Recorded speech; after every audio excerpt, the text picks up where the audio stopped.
چلے جی میرے بڑے خلاف ہوں گے لیکن ڈیموکریسی کے لیے تو ساتھ ہے.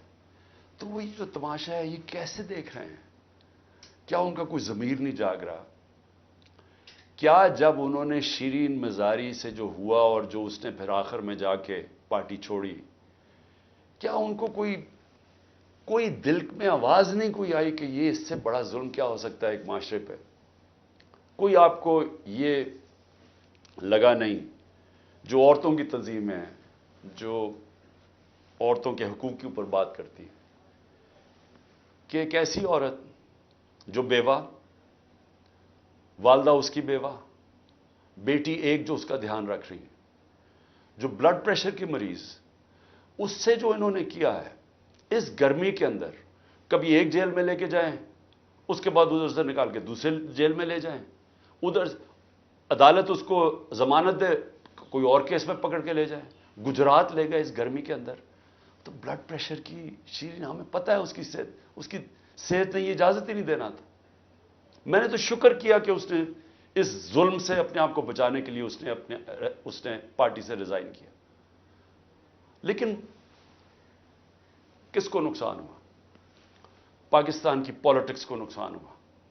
شیرین ہماری ٹاپ پارلیمنٹیرین تھی. میری کیبنٹ کے اندر وہ منسٹر تھی جو جس طرح وہ پڑھ لکھ کے ایک ایک ایشو کے اوپر آتی تھی، کوئی اور کیبنٹ منسٹر، ایک ہماری ڈاکٹر ثانیہ تھی کہ اتنی محنت کر کے کبھی کیبنٹ میٹنگ میں نہیں آئی جو شیرین آتی تھی. اس کے علاوہ سارے اس کے دشمن بھی جانتے ہیں کہ وہ ایک محب وطن پاکستانی، وہ کبھی بھی اینٹی پاکستان کا نہیں سوچ سکتی تھی. شیرین مظہری جان دے دے لیکن وہ ایک پاکستان کے ہر کاز کے لیے کھڑی ہوتی تھی. جو لوگ اس کو الٹرا نیشنلسٹ کہتے تھے، کئی دفعہ وہ کئی ناراض ہو جاتے تھے کہ وہ بڑی سخت باتیں کرتی تھی، لیکن وہ نظریاتی عورت تھی. تو اس سے نقصان تحریک انصاف کو تو چلے ہوا، لیکن پاکستان کی سیاست کو اور جمہوریت کو نقصان پہنچا ہے. اور عورتوں کو، بڑی کم عورتوں کے اندر اس طرح کی صلاحیت ہے پاکستانی پالیٹکس میں جو شیرین میں تھی. لیکن اس کے علاوہ مجھے آج پیغام آیا ہے کہ جی میں اب اور برداشت نہیں کر سکتا. انہوں نے میرے گھر پہ لوگ بھیجے، گھر کے اندر گھس گئے لوگ، انہوں نے آ کے رات کو بیوی، میرا 13 سال کا بچہ وہاں اندر گھس گئے، میری بزنسز کے اوپر، میرے رشتہ داروں کے اوپر پریشر ڈال دیا. لیکن کہتا آخر میں انہوں نے کہا میں تمہارے 13 سال کے بیٹے کو اٹھا کے لے جائے گا. تو میں جی اور پریشر برداشت نہیں کر سکتا، وہ بھی چھوڑ گیا. تو یہ اس وقت کا حالات ہے کہ کسی نہ کسی طرح پی ٹی آئی کو چھوڑیں گے، سب کچھ گناہ معاف ہو جائیں گے. میں اس وقت مجھے حیرت ہو رہی ہے، اور مجھے کئی لوگوں کے اوپر خود پتا ہے کہ ان کے اوپر کتنا پریشر تھا، کیونکہ مجھے بتاتے رہے کہ یہ کر رہے ہیں، اب یہ وہ کر رہے ہیں، اب میری بزنس بند کر دی ہے. اوکاڑا کے اندر اس کے کسی کا گھر بن رہا تھا وہ گرا دیا، بلڈوز کر دیا. کسی کی دکانیں تھی وہ گرا دی جا کے. تو میں پھر سے، کیا یہ ہمارے وہ لوگ جو کہ بڑے جمہوریت کے سپاہی تھے اور وہ ہیومن رائٹس آرگنائزیشنز، کیا ان کو یہ نظر نہیں آ رہا کہ یہ نہیں ہے کہ یہ صرف تحریک انصاف کو نقصان پہنچ رہا ہے، یہ ہماری جمہوریت ختم کی جا رہی ہے.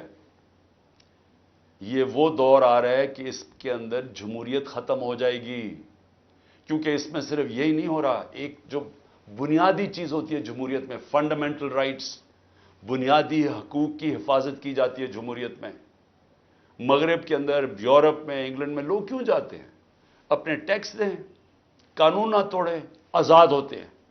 کوئی ان کے بنیادی حقوق کے خلاف نہیں جا سکتا، وہ عدالت ان کی حفاظت کرتی ہے. ہاں تو بنیادی حقوق ہی ختم ہو گئے، فنڈامنٹل رائٹس کا معنی ہی ختم ہو گیا یہاں.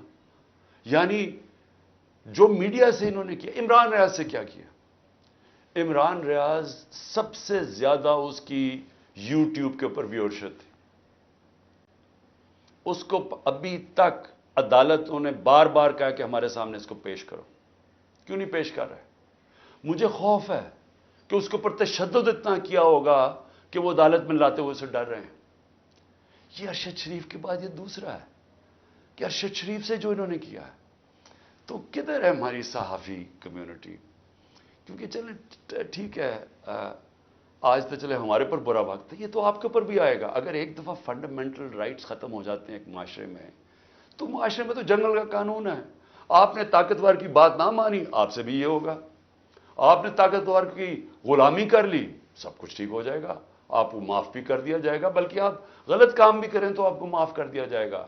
آپ مجرم ہو قوم کے، آپ منی لانڈرر ہو، آپ کے لنڈن میں اربوں روپے کی پراپرٹیز ہوں جو آپ بتا ہی نہیں سکتے کہ کدھر سے ہے، آپ کو معاف کر دیا جائے گا کیونکہ آپ طاقتور کے ساتھ کھڑے ہیں۔ لیکن کمزور کو بچانے والا کوئی نہیں ہوگا، کیونکہ جب فنڈامنٹل رائٹس ختم ہوتے ہیں جو ہو گئے ہیں پاکستان میں۔ اور مجھے یہ ابھی تک بتائیں، 25 لوگ شہید ہوئے ہیں، 69 لوگوں کو گولیاں ماری گئیں۔ کون سی جمہوریت ہے جدھر اس کے اوپر انویسٹیگیشن نہیں ہوتی؟ کیوں نہیں اب تک انویسٹیگیشن ہوئی ان لوگوں کے اوپر؟ وہ کون لوگ تھے؟ وہ پاکستانی تھے، ان کے حقوق ہیں، ان کے ماں باپ ہیں، کئیوں کے بیچارے بچے تھے جو وہ ایک روزی کمانے والا تھا، ان کو سیدھی گولیاں ماری گئی۔ کوئی انویسٹیگیشن ہوگی؟ کیونکہ اگر آپ یہ انویسٹیگیشن آج نہیں کریں گے، یہ آگے ہوگا، ہو سکتا ہے کہ آگے آپ ان گولیوں کا نشانہ بن جائیں۔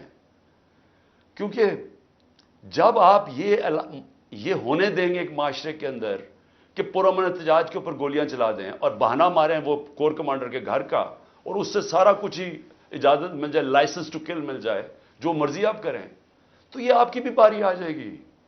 اس لیے آج ہمیں فوری طور پہ انویسٹیگیشن کرنی چاہیے ان لوگوں کی، جو صرف یہی نہیں کہ جو 25 لوگ شہید ہوئے ہیں سیدھی گولیوں سے، وہ لوگ جو کہ ہاسپٹل میں پڑے ہوئے ہیں۔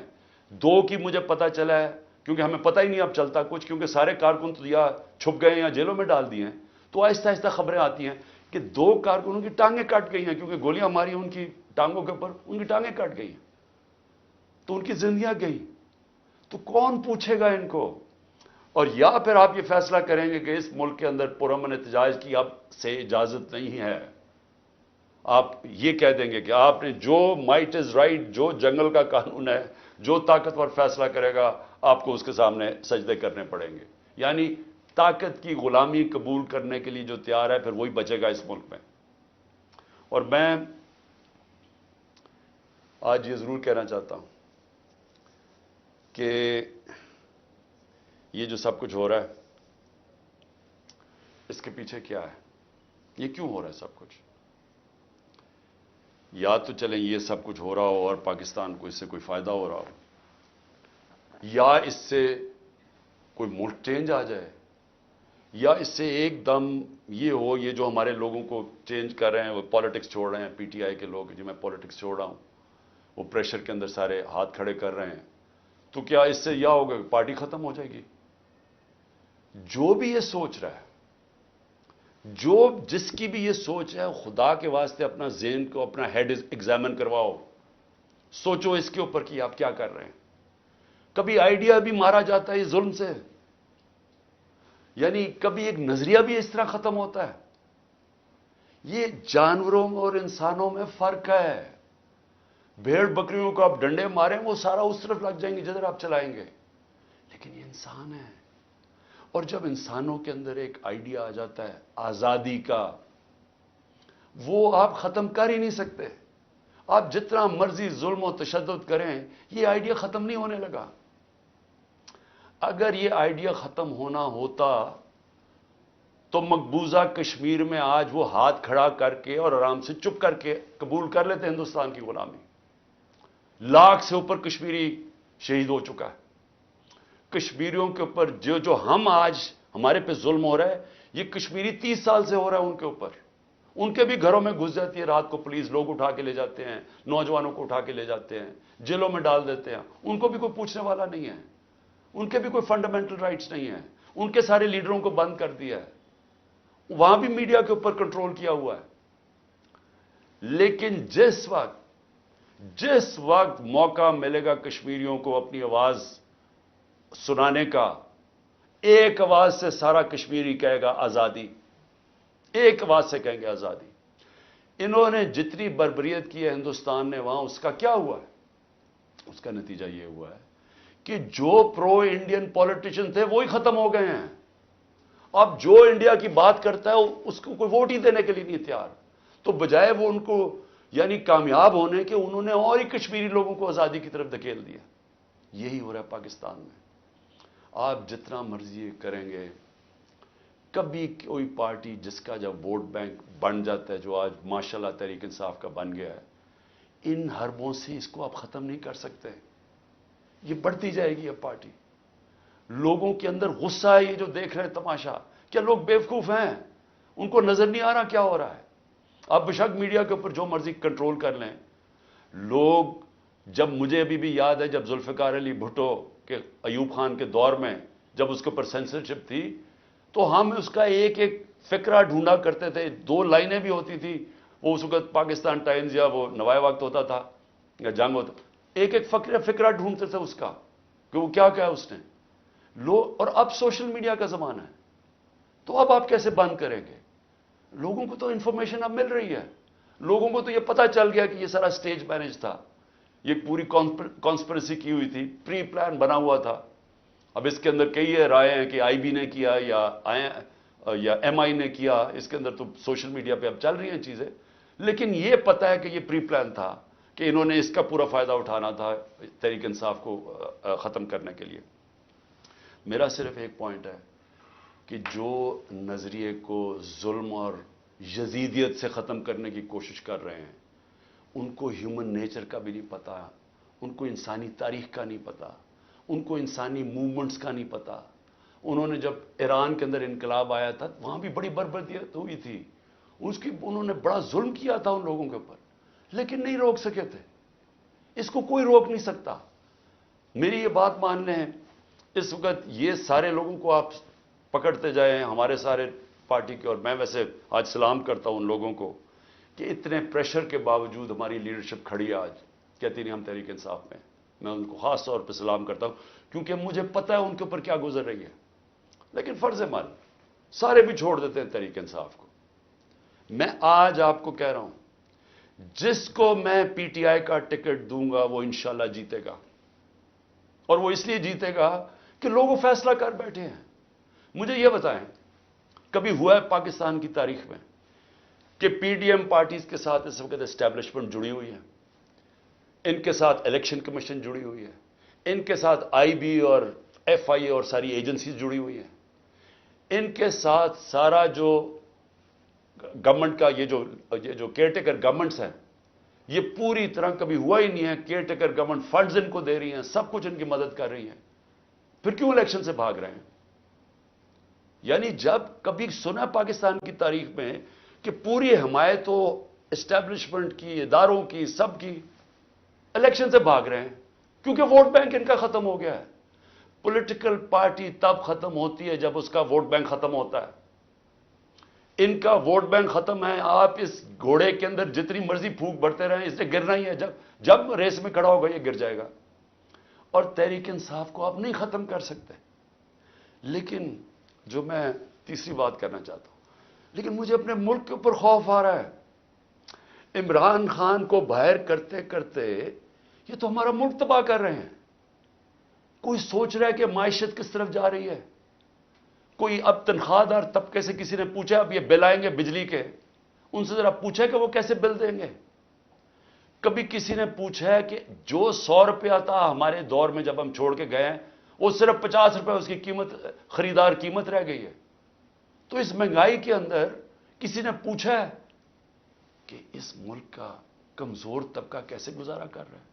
کمزور طبقہ چھوڑیں, میں تنخواہ دار طبقے کی اب بات کر رہا ہوں, جن کو اچھی خاصی تنخواہیں ملتی ہیں. وہ سوچیں وہ کیسے گزارا کر رہے ہیں. اور سوچیں کہ اس وقت ہمارے جو پروفیشنلز ہیں, جو دنیا میں کہیں بھی نوکری کر سکتے ہیں, 9 لاکھ پروفیشنل ملک چھوڑ کے چلے گئے. اس کی کوئی اندازہ ہے کہ یہ کتنا بڑا نقصان ہے؟ اگر پاکستان میں ہم نے شوکت خانم کینسر ہاسپٹل بنایا تھا, اور آپ سارے عرب دنیا میں چلے جائیں, وہاں اگر آپ کو کینسر ہاسپٹل ملے گا تو سارا باہر سے لوگ, ان کے جو سٹاف ہے, جو آنکولوجسٹ ہیں, جو کینسر اسپیشلسٹ, سب باہر سے آئے ہوئے ہیں. پاکستان میں کیوں ہم بنا سکے انٹرنیشنل کیلیبر کا ہاسپٹل؟ کیونکہ کوالیفائڈ پاکستانی باہر سے آئے تھے یہاں کام کرنے کے لیے. اب وہ لوگ باہر جانے کا سوچ رہے ہیں. 10% ہمارے کنسلٹنٹ چھوڑ کے جا رہے ہیں. اور اگر یہ میں اپنی انسٹیٹیوشن کی بات کر رہا ہوں تو مجھے بتائیں باقی جگہ کیا ہو رہا ہوگا. جب اس ملک کے پروفیشنلز پڑھے لکھے لوگ چھوڑ کے ملک جا رہے ہیں, سوچیں یہ ملک کدھر جا رہا ہے. اور دوسرا, ڈالر جا رہے ہیں ملک سے باہر, سب ڈالر باہر بھیج رہے ہیں. اس وقت کوئی سرمایہ کاری نہیں ہو رہی, لوگ ڈالر خرید رہے ہیں. 300 سے زیادہ تو روپیہ ڈالر ہو گیا پاکستان میں. کیا اس کا اندازہ ہے کہ اب ملک کے اوپر کیا ہونے والا ہے؟ نہ کوئی انویسٹمنٹ آ رہی ہے, کوئی سرمایہ کاری نہیں آ رہی, نہ پاکستان کے اندر کوئی سرمایہ کاری کرنا چاہتا ہے, نہ باہر. وہ ڈالر پکڑ کے بیٹھ گئے ہیں. نہ باہر سے کوئی کمرشل بینک پیسے دینے کے لیے تیار ہے, نہ باہر سے کوئی انویسٹر آنے کے لیے تیار ہے. اور سارے جو پاکستان کے ہم ریکارڈ انڈیکیٹرز چھوڑ کے گئے تھے, ریکارڈ پہ ایکسپورٹس تھی, آج ایکسپورٹس گر رہی ہیں. ریکارڈ پہ ریمیٹنسز تھی, وہ آج ریمیٹنسز گر رہی ہیں. ریکارڈ ٹیکس کلیکشن تھی, آج ٹیکس کلیکشن گر رہی ہے. آئی ٹی 75% ہماری ایکسپورٹس بڑھی تھی, فیوچر ٹیکنالوجی کا, وہ آج نیچے چلی گئی ہیں. آج جو ہمارا جو کسان ہے, ذرا اسے پوچھے تو صحیح کہ اس کے کیسا گزارا ہو رہا ہے. کتنا پیسہ تب بن رہا تھا, آج وہ کتنا پیسہ بنا رہا ہے. کیونکہ مہنگائی اتنی ہو گئی ہے کہ اس کے پاس اب ہاتھ میں اتنا پیسہ ہی نہیں ہے. جتنا کسان کے پاس پیسہ آئے گا وہ زمین پہ لگائے گا. کبھی پوچھا ہے کہ جو پروڈکشن سینٹر ہیں جس سے دولت بنتی ہے, جس کی وجہ سے آپ نے قرضے واپس کرنے ہیں, جو ہے انڈسٹری بند ہو رہی ہے. آج بے روزگاری پھیل رہی ہے. ریکارڈ انڈسٹریل پروڈکشن تھی ہماری, 10.4% لارج سکیل مینوفیکچرنگ تھی ہمارے آخری مہینے میں, آج وہ گر رہی ہے. آج جو سب سے خوفناک چیز ہے کہ جب آپ کے باہر سے ڈالر کم آ رہے ہیں, جب آپ کے ڈالر کم آنے شروع ہو گئے ہیں ریمیٹنسز اور ایکسپورٹس کے, اس کا کیا ہوگا؟ قرضے بڑھتے جا رہے ہیں, ڈالرز کم ہوتے جا رہے ہیں. آج جتنا پاکستان اپنا ٹیکس میں پیسہ اکٹھا کرتا ہے, یہ سن لیں پاکستانیوں, جتنا ہم ٹیکس میں پیسہ اکٹھا کرتے ہیں سارا قرضوں کے اوپر سود پہ چلا جاتا ہے. ملک پھر قرضوں پہ چل رہا ہے. اب ریکارڈ قرضہ لے رہے ہیں ہم, سود ادھر پہنچ گیا ہے قرضوں کے اوپر کہ سارا ہی ہمارا ٹیکس کا پیسہ اب سود میں چلا جائے گا. تو میں یہ سوچنے کی کوشش کر رہا ہوں کہ کیا یہ جو لوگ یہ فیصلے کر رہے ہیں کہ عمران خان کو باہر رکھو, کیا ان کو نہیں نظر آ رہا کہ پاکستان ڈوب رہا ہے؟ کیا ان کو نہیں نظر آ رہا کہ ان کے پاس روڈ میپ ہی کوئی نہیں ہے؟ میں آج میں کمیٹی بنانے کے لیے تیار ہوں, ایک مذاکراتی کمیٹی. کسی سے بھی, وہ جو بھی اس وقت طاقتور لوگ ہیں, میں ان سے جا کے وہ بات کریں. وہ دو چیزیں کر لیں, کیونکہ اور تو ابھی مجھے تو سمجھ نہیں آ رہی. ہم نے بڑی کوشش کی بات کرنے کی, جو یہ پہلے لوگ تھے وہ عجیب باتیں کرتے تھے کہ جی ہم تو اکتوبر میں الیکشن کروائیں گے. کیوں جی اکتوبر میں الیکشن کروائیں گے؟ بولے نا, وہ اس لیے کروائیں گے کہ یہ انہوں نے کرنا تھا ہمارے ساتھ, جب کرش ہو جائے گی تحریک انصاف تو تب الیکشن کروائیں گے. اور ان کے پاس کوئی جواب ہی نہیں تھا. میں یہ کمیٹی بناتا ہوں, میں دو چیزیں کہتا ہوں, دو چیزیں کرتے ہیں. اگر اس کمیٹی کو یہ بیٹھ کے کہہ دیں کہ جی عمران خان کے بغیر پاکستان بہتر ہو جائے گا اور آپ کے پاس کوئی سلوشن ہے, میں پھر سے کہتا ہوں کہ اس ملک کی خاطر میں چھوڑ دیتا ہوں, میں پیچھے ہٹ جاتا ہوں. اگر آپ یہ کمیٹی کو سمجھا دیں کہ میرے بغیر ملک بہتر چلے گا, چلے میں ملک کی خاطر یہ بھی چھوڑنے کے لیے تیار ہوں. یا دوسری چیز, یا اس کمیٹی کو یہ کہہ دیں کہ اکتوبر میں الیکشن کروانے سے پاکستان کو کیا فائدہ ہے. یہ تو ہمیں سمجھ آ رہی ہے کہ اکتوبر تک تحریک انصاف کو ان کا خیال ہے کرش کر دیں گے, لیکن پاکستان کو کیا فائدہ ہے؟ ہم کیوں اکتوبر تک انتظار کر رہے ہیں جب ملک نیچے جا رہا ہے؟ یا یہ دو چیزیں کنونس کر دیں. میں اس کی کمیٹی بناؤں گا, میں انشاءاللہ کل اناؤنس کر دوں گا. لیکن میں آج آخر میں دو چیزوں پہ ختم کرتا ہوں. ایک تو آخر میں تو میں القادر کے اوپر بات کرنا چاہتا ہوں, جو 4 گھنٹے میں 4.5 گھنٹے مجھے نیب میں بٹھایا کل انہوں نے, اس کے اوپر بات کرنا چاہتا ہوں. لیکن اس سے پہلے میں اپنے سپریم کورٹ کے ججز سے آج اپنی قوم کی طرف سے اپیل کرتا ہوں. دیکھیں, آپ اس وقت ہماری آخری امید ہے. پاکستان میں اب رول آف لا ختم ہو چکا ہے. آئین اس ملک کے اندر تقریباً ختم ہو چکا ہے. جب 14 میں میرا یہ رائٹ تھا، میں نے اسمبلیز اپنے آئین کے مطابق ڈیزالو کی تھی، 2 اپنی اسمبلیز میں نے اپنے آئین کے مطابق ڈیزالو کی تھی کہ 90 دن میں الیکشن ہوگا. کدھر گیا الیکشن؟ 14 مئی کی انہوں نے ڈیٹ دی چیف جسٹس صاحب نے اور سپریم کورٹ. 14 مئی گزر گئی، کسی کو کچھ فرق ہی نہیں پڑا. تو اس کا مطلب تو آئین جب آپ کا گیا ہے تو رہ گیا جنگل کا قانون. اب تو اس میں مطلب کہ جو طاقتور وہ فیصلہ کرے گا کون سا آئین کی شکل پہ چلنا ہے. اس نے نظریہ ضرورت تو شروع ہو گیا پاکستان میں. میں اپنے سپریم کورٹ کے ججز کو، مجھے پتہ ہے آپ کے اندر اختلافات ہیں، دیکھیں ملک کے لیے بہت ضروری ہے. آپ نے اگر اس ملک کی جمہوریت کو نہ بچایا اور آخری امید اب آپ رہ گئے، یہ تاریخ آپ کو معاف نہیں کرے گی. کیونکہ جا رہا ہے جس طرح پاکستان جا رہا ہے، یہ ساری ہماری ڈیموکریسی کو ڈسمینٹل کیا جا رہا ہے. سارے جو جمہوریت کے ادارے ہیں وہ ایک ایک کر کے تباہ کیے جا رہے ہیں. یا جمہوریت نہیں ہے اب. ہم تو میں بیٹھا ہوتا ہوں ہر روز کہ کس دن آ کے مجھے پکڑ لیں گے، ایک دم انٹرنیٹ بند کر دی پکڑ کے. یعنی کون سی جمہوریت میں ہوتا ہے؟ سارے لوگوں کو جیلوں میں ڈال دے. مجھے یہ نہیں پتا میں اب کسے کانٹیکٹ کسے کروں. میرے سے کانٹیکٹ ہی کوئی نہیں ہو رہا، نہ مجھے لیڈرشپ ملتی ہے نہ کوئی ملتا ہے. جو میں زوم پہ میٹنگ کرتا تھا انہوں نے وہ انٹرنیٹ بند کر زوم ہی ختم کر دیا. تو میں تو تیار بیٹھا ہوں کہ جو بھی کرنے کے لیے آئیں گے، جب بھی پکڑیں گے، میں تو خیر تیار بیٹھا ہوں، ہر روز تیار ہوتا ہوں. لیکن میں آپ سے سپریم کورٹ کے ججز صاحبان، دیکھیں قوم آپ کی طرف دیکھ رہی ہے اور یہ آپ کی یونٹی اس قوم کے لیے بہت ضروری ہے. آپ کے اوپر اب ہے کہ اس ملک کی جمہوریت کے لیے سٹینڈ لیں. آپ کے لیے ضروری ہے کہ اس ملک کو آپ بچائیں کہ یہ ٹوٹل جنگل کا قانون، بنانا ریپبلک بن رہا ہے ہمارا ملک. یہاں کسی شہری کو اس وقت جو آج آواز اٹھاتا ہے، کوئی تنقید کرتا ہے، اس کو یا اٹھا کے لے جاتے ہیں یا اس کو مارے پڑتی ہیں یا ان کی بزنسز بند کر دیتے ہیں. یعنی یہ تو ایسے لگ رہا ہے کہ ہم وہ ہٹلر کے گسٹاپو کے دنوں میں بیٹھے ہوئے ہیں. یعنی ہمارے لیے تو وہ دن آ گئے ہیں. تو موزز سپریم کورٹ کے ججز صاحبان، یہ آپ کے اوپر بہت بڑی ذمہ داری ہے. اور اللہ ان لوگوں کو، جن لوگوں کو ذمہ داری دیتا ہے، ان کے اوپر امتحان بھی بڑا ڈالتا ہے. یہ آپ کے اوپر ہے، ہماری جو رئیس جمہوریت ہے اس کو بچانا، کیونکہ ہمیں اور اب کوئی امید نہیں نظر آ رہی.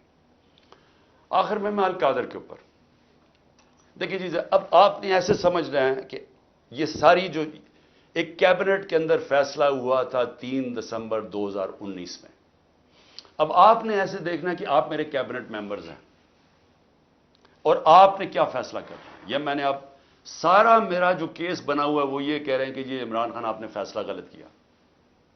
آپ نے یہ فیصلہ اس لیے کیا کہ وہ القادر ٹرسٹ جو 1 سال پہلے بننا شروع ہو گیا تھا، آپ نے فیصلہ کیا اور اس کی گراؤنڈ بریکنگ ہو گئی تھی اس سے 7 مہینے پہلے.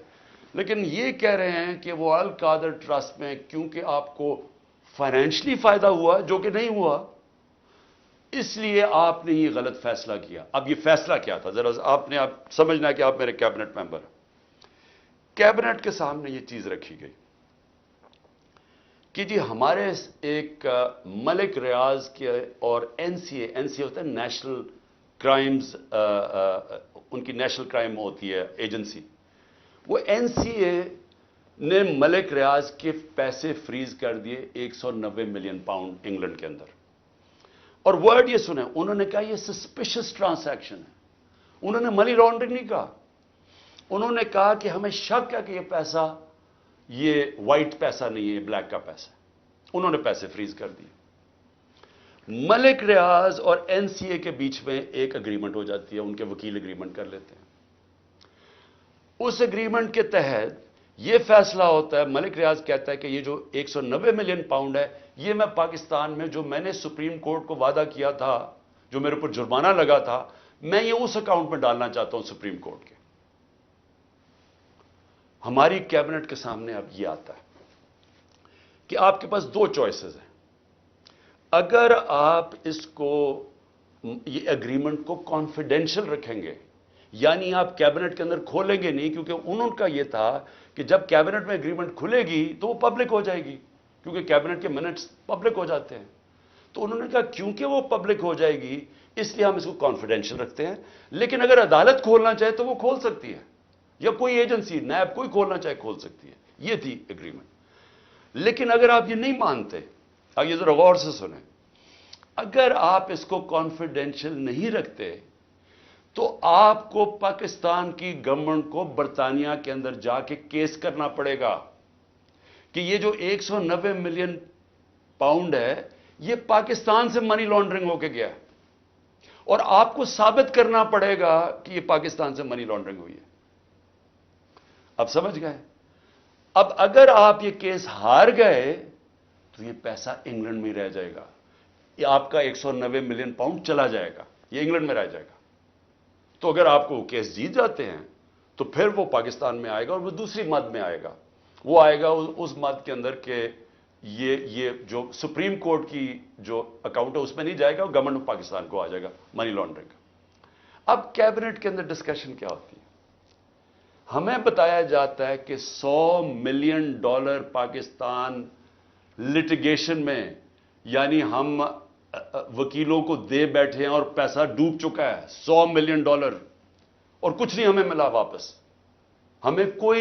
ہمیں لیگل ایکشن سے آج تک ایک آنا نہیں ملا، اور انہوں نے کہا یہ 5-6 سال لٹیگیشن چلے گی، اور کوئی گارنٹی نہیں ہے کہ آپ ثابت کر سکیں گے کہ جی منی لانڈرنگ کا پیسہ ہے آپ یہ، اور اگر آپ نے ثابت نہ کیا تو یہ پیسہ انگلینڈ چلا گیا۔ اب یہ تھا کیبنٹ نے کیا فیصلہ کیا، آپ کیا فیصلہ کریں گے کہ کیا مجھے 190 ملین پاؤنڈ مل رہا ہے وہ پاکستان آ جائے اسی وقت؟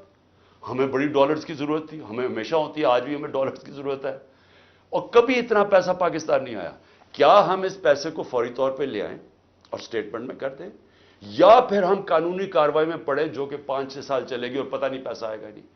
مجھے ایک آدمی بتا دیں کہ جو اس سے اختلاف کرے گا کہ وہ پیسہ پاکستان لے آؤ۔ میں یہ پوچھنا چاہتا ہوں کہ کون سا احمق ہوگا جو پتا ہوگا کہ آپ نے کیس بھی نہیں، یعنی کون سا یہ جوا کھیلے گا اور 5-6 سال انتظار کرو اور ہو سکتا ہے پیسہ ہی نہ آئے؟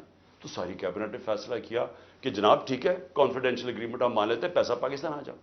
پیسہ پاکستان آ گیا، اسٹیٹ بینک کے اندر ڈپازٹ ہو گیا، سپریم کورٹ کے اندر وہ پیسہ ڈپازٹ ہو گیا 190 ملین پاؤنڈ۔ اب اگلی بات، اب نیب مجھے کہہ رہی ہے کہ آپ نے یہ اس لیے بدنیتی سے کیا کیونکہ آپ نے ملک ریاض نے آپ کے لیے القادر ٹرسٹ جو ہے وہ اس نے جو سارا اس کا سپانسر وہ تھا، تو آپ نے اس کو فائدہ پہنچانے کے لیے کر دیا۔ بھئی سوال بڑا سمپل ہے، آج آپ کے پاس 190 ملین پاؤنڈ پڑا ہوا ہے سپریم کورٹ میں، نیب آج کہے کہ یہ غلط مد میں پیسہ آ گیا ہے، آپ جا کے انگلینڈ کے اندر کیس کریں اور ثابت کر دیں کہ منی لانڈرنگ کا پیسہ ہے اور وہ ادھر سے ادھر چلا جائے گا۔ یعنی آپ کو کون روک رہا ہے اس چیز میں؟ کیونکہ آپ نے صرف ثابت کرنا ہے کہ منی لانڈرنگ کا پیسہ، جا کے کیس کر کے کر دیں، پیسہ تو پاکستان آ گیا، تو کون چیز کیا آپ کو روک رہی ہے؟ اگر آپ یہ سمجھتے ہیں کہ غلط مد میں چلا گیا تو آپ کے پاس تو اپرچونٹی ہے، نیب تو کوئی کر سکتا ہے، کیوں نہیں کیا ابھی تک کیس؟ صرف مجھے ذلیل کرنے کے لیے، اور یہ کہہ رہے ہیں کہ مجھے ذاتی طور پہ فائدہ ہوا۔ اب القادر کیا ہے؟ میں نے یہ فیصلہ کیا تھا کہ جب بھی مجھے اللہ نے موقع دیا، 2 چیزیں میں نے کی۔